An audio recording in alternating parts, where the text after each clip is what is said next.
Hello friends आमे भाबू jar बड़ बड़ घर बड़ बड़ गाड़ी बाइक अच्छी ता पाखरे बहुत टंका अच्छी हेले जदि आमे रियलिटी को देखिबा सेमानक मध्यरे अनेक लोक थिबे जो माने निजे जेते टंका इनकम करू नथिबे ताठारु अधिक टंकार लोन नहीं एसबू जिनस किणी फसी जाइछंती मास शेष बेलू सेमानकु निज दरमारू अधारू अधिक टंका लोन सुझाइबा खर्च करिया पड़ुथबो। तो फ्रेंड्स कौन गाड़ी घर बाइक एसबू कौन लाइफ रे किनिबा ठीक नुहे किए कहला ठीक नुहे हेले आमको एसबू केतेबेले किनिबा उचित जहाद्वारा आम भी एसबू शौकीन जिन किणिले भी आम इनकम उपरे किसी भी प्रभाव पड़ोनी ता आम यही rich dad poor dad book रे शिखिबा। तेणु भिडियोटी को शेष जाए देखूँ आउ जदि एबे जाए आम ट्रू इन्वेस्टर ओडिया चैनल को सब्सक्राइब करना तेरे सब्सक्राइब करनतु आगु एभली लेटेस्ट फाइनेंशियल नॉलेज रो इन्फॉर्मेशन पाइबा पई। Friends rich dad poor dad रो ऑथर रॉबर्ट कियोसाकी कहछन जे माने रियल रे रिच आउ वेल्दी लोक से माने सबले प्रथम निज इनकम रे एसेट को किनंती लायबिलिटी को नुहे। एसेट माने होची जो जिंस को आमे थरे किनिले से माने जीवन सारा आम पई काम करी टंका इनकम करी दियंती आमे काम करे कि न करे किंतु थरे आमे सेही एसेट को किनि देला परे से माने आम पई जीवन सारा टंका इनकम करी दियंती। तो ये एसेट गुडी को कोन आमे टिके पर जानिबा। आउ लायबिलिटी माने होची सेही जिंस जो जिंस को आमे थरे किनिला परे से माने आम ठारू टंका झड़ी थांती। उदाहरण स्वरूप आमे जदि कार टी लोन ले किनुचे से कार तो आमको जीवन सारा टंकाटे इनकम करी देबोनी हेले प्रथमे आमको आम इनकम करुवा टंकारु कार रो लोन को सुझाइया पई पड़िबो तापरे से कार पई पेट्रोल किबा डीजल किनिया पई टंका आमको खर्च करिया पई पड़िबो पुनी कार रो मेंटेनेंस पई खर्च आउ 10-15 वर्ष पर से कार वैल्यू सेते नथिबो जेते टंकार आमे से कार को किनिया पई खर्च करथिलु। सेही भली एबे आपण निजे कहि परिबे को जिंस गुडी को लायबिलिटी जाको किनिया पई लोन करथिबे बा निज पॉकेट रु टंका खर्च करथिबे हेले से माने जीवन सारा आपण को पई टंका इनकम करी देबा बदल रे आपण को पॉकेट रु टंका खर्च करिया पई बाध्य करनती। किछि लोक एबे कहबे आमे तो निजे इनकम करछु तो एसबु जिंस को आम निज शौक पई किनिले कोन खेती एसबु जिंस को प्रथम जदि आमे निज इनकम करथवा टंका रु किनिबा तेबे कोन खेती एई बुक रो ऑथर रॉबर्ट कियोसाकी एथि पई चारिटी कैटेगरी लोकंग विषय कहउचंती। तो फर्स्ट कैटेगरी लोक होउचंती एम्प्लॉय। एम्प्लॉय माने से प्रकार लोक जो माने अन्य मानक पाखरे जॉब करंती आउ ता बदल रे सैलरी पाइथांती। सपोज कोनोसी कारणरू से लोकर जॉब चली गला आउ जदि से लोन नहीं कार घर किनी थाए जॉब गला परे तार तो सैलरी खत्म किंतु ताकू एबे कोनोसी प्रकार ए लोन सुझिया पई टंका दरकार से तो एबे फसी जिवो। सेकंड कैटेगरी लोक होउचंती सेल्फ एम्प्लॉय। एई कैटेगरी लोक का अंडर रे रही काम करिया पई पसंद करंतिनी से माने निज पई निजे काम करथांती टंका भी बहुत कमांती। Example doctor freelancer lawyer actor actress हेले माने सेते जाय टंका इनकम करि परिबे जेते जाय निजे सेही काम को निजे करथबे जदि कोनोसी कारणरू निजे काम करिया बंद कर देले सेबेठारु तांको इनकम सोर्स भी बंद आउ जदि एमाने भी लोन नै घर गाड़ी किनिथिबे सेमान को भी ए लोन सुझिया पई कष्टकर हे जिवो। थर्ड कैटेगरी होची बिजनेस। एठारे बिजनेस माने होची बिजनेस सिस्टम माने आपण थरे बिजनेस सिस्टम तैयारी करला परे आपण से बिजनेस रे रुहंतु कि न रुहंतु बिजनेस उपरे किछि भी फरक पड़िबोनी। ए बिजनेस सिस्टम रे थिबा लोक माने से बिजनेस को चलेबे आउ आपण को पई टंका इनकम करके देबे। जदि बिजनेस चले पई डे टू डे लाइफ रे आपण को उपस्थिति नियाते दरकार पडुछि तेबे आपण भी सेल्फ एम्प्लॉय कैटेगरी रे आस जिवे। फोर्थ कैटेगरी होछि इन्वेस्टर। जदि जागु लागुछि ता पाखरे निजस्व किछि बिजनेस सिस्टम तैयारी करिया पई आईडिया नै तेबे सी अन्यर भलो भलो बिजनेस सिस्टम रे इन्वेस्ट करी टंका इनकम करि परिबो ताकू मध्य से बिजनेस को चलाया पई पड़िबोनी से किनिथिया बिजनेस सिस्टम ग्रो कले प्रॉफिट कले तार मध्य लाभ हेबो। आपण जदि फर्स्ट और सेकंड कैटेगरी रे अछंती बोली लागुची तेबे आपण निजे इनकम करथवा टंकारू प्रथमे एसेट को किनंतु आउ से एसेट माने ही आपण को जीवन सारा टंका इनकम करके देबे। आपण काम करंतु कि न करंतु किछि भी फरक पड़िबोनी हां एथि पई टाइम निश्चय लागिवो। तो ए एसेट गुडी को कोन थर्ड कैटेगरी लोक एसेट निज पई निजे तैयारी करंती आउ फोर्थ कैटेगरी लोक अन्यर एसेट को किनंती। जदि आपण को लागुची निजे बिजनेस सिस्टम तैयारी करिया पई आईडिया नै तबे आपण फोर्थ कैटेगरी लोकंक सह शामिल हे परिबे। ए दुईटा कैटेगरी लोक टंका पई काम करंती नै बरं टंका एमान को पई काम करंती आउ एमान को रिच आउ वेल्दी हेबारे सहायता करंती।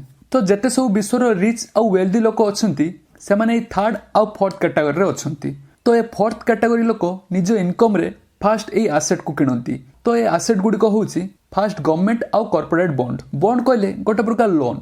गवर्नमेंट बॉन्ड माने जेतेले गवर्नमेंट गोटे प्रोजेक्ट तैयारी करिया पई चाहूची मनकर गोटे नेशनल हाईवे प्रोजेक्ट करिया पई चाहूची हेले गवर्नमेंट को एथि पई 10 कोटी टका दरकार हेले गवर्नमेंट पाखरे टंका नै गवर्नमेंट कोन करिवो ना पब्लिक ठारू 10 कोटी टका बॉन्ड माध्यम रे ऋण आनिबो आउ रास्ता तैयारी हेबा परे सेथिरु आसीबा को थिबा टैक्स रु पब्लिक को सुध सह मूलधन मध्य देबो। तो जे जे बॉन्ड को किनिथिबो से फायदा पाई परिबो। साधारणतः बॉन्ड रे 7 ରୁ 8% इंटरेस्ट मिलता है। कॉर्पोरेट बॉन्ड माने होची जेतले गोटे प्राइवेट संस्था निज बिजनेस पई टंका दरकार करे से भी पब्लिक ठारू ए बॉन्ड जरिया रे टंका उठै थाए। जे ए बॉन्ड किनि थाए तार मध्य फायदा हुए। सेकंड एसेट होची इंडिया ग्रोथ फंड बा इंडेक्स फंड। इंडिया ग्रोथ कहले धरा जो 20 वर्ष पूर्व इंडिया अवस्था जो प्रकार थिला आज से प्रकार अवस्था अच्छी कि निहाती चेंज होईची। रास्ता घाट घर द्वार नुआ नुआ टेक्नोलोजी रे डेवलप होईची जा फल रे इंडिया ग्रोथ मध्य होईची। जेतेबेले रास्ता घाट घर द्वार डेवलप होउची सेतेबेले से सेक्टर बिजनेस रो मध्य ग्रोथ होउची। तो बिजनेस रो ग्रोथ हेले देश रो ग्रोथ हेबा सुनिश्चित। जेतेबेले नुआ नुआ बिजनेस तैयारी होबो नुआ नुआ जॉब तैयारी होबो लोक जेतेबेले नुआ नुआ जिंस बा सर्विस को किनिबे देश रो बिजनेस रो ग्रोथ मध्य हेबो। तो लास्ट 40 वर्ष मध्य आम इंडिया रो ग्रोथ कंपाउंडिंग एवरेज 14 ରୁ 15% ग्रोथ होउची। जदि 40 वर्ष पई आपण मासको 500 टंका भी आम देश ग्रोथ रे इन्वेस्टमेंट करचंती आ जदि से भी 15% कंपाउंडिंग हुए तेबे आपण 40 वर्ष पर 1,60,00,000 टंका टोटल पाइबे। थर्ड एसेट कोन ना गोल्ड। गोल्ड करे समस्त भाबंती फिजिकल गोल्ड किंतु सेथरो हमको किछि विशेष फायदा मिलिबोनी कारण फिजिकल गोल्ड को किनिले हमको मेकिंग चार्जेस आउ की चार्जेस पुणी देवा पई पड़िबो। चोरीर भी संभावना अच्छी। घरे जदि आमे से गोल्ड को रखिबा सेथरो भी हमको किछि इंटरेस्ट मिलिबोनी। केवल फायदा एतिकी मिलिबो जेमति टाइम अनुसार गोल्ड रेट बढ़िबो आमे किनिकी रखथिबा गोल्ड से अनुसार मध्य बढ़िबो जाकि प्रति वर्ष एवरेज 8 ରୁ 9% बढ़ी थाए। आमे जदि गवर्नमेंट रो सॉवरेन गोल्ड बॉन्ड को किनिबा एथरे फायदा कोन हेबो ना जेमिति गोल्ड रेट जे अनुसार बढ़ुची ए बॉन्ड से अनुसार बढ़िबो तासो हमको ए बॉन्ड रे 3% एक्स्ट्रा इंटरेस्ट मिलिबो माने हमको एथरे एवरेज 11 ରୁ 12% टोटल रिटर्न मिलिबो। पुणी फिजिकल गोल्ड को किनिले हमको हजार हजार टंका दे किनिबा को पड़िबो। मात्र ए सॉवरेन गोल्ड बॉन्ड को किनिया पई अल्प टंका दरकार पड़िबो। आपनको जेते क्वांटिटी रो दरकार से अनुसार टंका दे किनि परिबे।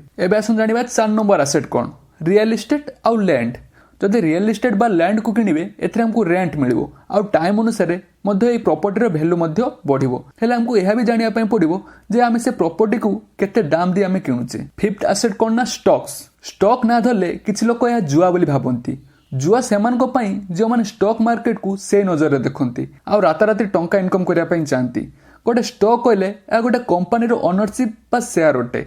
गोटे शेयर किनिया माने आपण मध्ये से कंपनी रो किछि परसेंट मालिक। गोटे शेयर रो प्राइस दुई प्रकार बढ़ी थाए। गोटे प्रकार होची जदि गोटे कंपनी रो शेयर को समस्त किनिया पई चाहंती जा फल रे ऑटोमेटिक शेयर रो प्राइस बढ़ी जिवो कारण डिमांड बहुत आ कंपनी रो लिमिटेड शेयर अछि। जदि किछि लोक खाली कंपनी रो शेयर प्राइस बढ़ुची बोली से कंपनी रो शेयर को किनिया पई लागि जिवे से माने 100 टଙ୍କା जिंस को 1000 टଙ୍କା देई किनिया पई मध्ये प्रस्तुत। आउ जदि किछि लोक जानि जिवे 100 टଙ୍କା जिंस 1000 टଙ୍କା रे बिक्री होउची ताले सेमाने बिक्री करिया पई लागि जिवे। आउ जदि एभली सब लोक बिक्री करिया पई लागि जिवे हेले किनिया पई केही लोक नथिबे जे माने केवल शेयर प्राइस बढ़ुची बोली शेयर को किनिथिले तांको बिजनेस रो वैल्यू किछि जणा नथिला जेता बिक्री करिया पई चाहिबे किंतु सेही प्राइस रे किनिवा लोक नथिबे से माने किनिथिया मूल्य रु कम टंका बिक्री करी लॉस को कम करिया पई चाहिबे। जेता पर्यंत किनिया पई लोक न पाइबे से माने 100 टंका रे मूल्य शेयर को 50 टंका रे मध्ये बिक्री करिया पई प्रस्तुत हे जिवे। 1000 टंका रे शेयर को किनी शेष रे 50 टंका रे बिक्री करले। केवल यह भावी शेयर को किनिथिले कोन ना शेयर प्राइस बढ़ुची। गोटे बिजनेस रो शेयर 100 टंका रु 1000 टंका पहुंचे माने से बिजनेस रो वैल्यू मध्ये 10 गुण बढ़िया दरकार। सेति पई प्रॉफिट मध्ये 10 गुण बढ़िया पई मध्ये पड़िबो। गोटे भलो बिजनेस रो 10 गुण प्रॉफिट बढ़िया पई मिनिमम ताकू तो 10 ରୁ 20 वर्ष समय लागिवो। जदि बिजनेस भलो ग्रो करिवो सेतेबे ता शेयर रो वैल्यू मध्ये 10 गुण बढ़िवो आ 100 टंका रु 1000 टंका मध्ये हेबो। तो ए शेयर मार्केट विषय रे डिटेल से जानिया पई डिस्क्रिप्शन ले लिंक अछि सेठारे जाई देखि परिबे। आमे मध्ये आगु के शेयर मार्केट रे किभली भलो भलो बिजनेस को किनिबा नेक्स्ट वीडियो मान करे सिखिबा। तो जते सब धनी आ वेल्दी लोक अछंती से माने ई एसेट को आगे निज इनकम टंका रे किनंती। ए एसेट तांको पई काम करी टंका इनकम करे। ए टंका रे धनी माने निजर शौक पई गाड़ी घर बंगला किनंती। तेबे फ्रेंड्स आज ठारू आपण प्रथमे निज इनकम टंका रु कोन किनिबे एसेट ना लायबिलिटी जरूर कमेंट रे जणांतु। जदि ए वीडियो रे आपन किछि वैल्यू मिलथाय तेबे हम चैनल को लाइक और सब्सक्राइब करनंतु। वीडियो टी को शेष पर्यंत देखथिबारु आपन को धन्यवाद।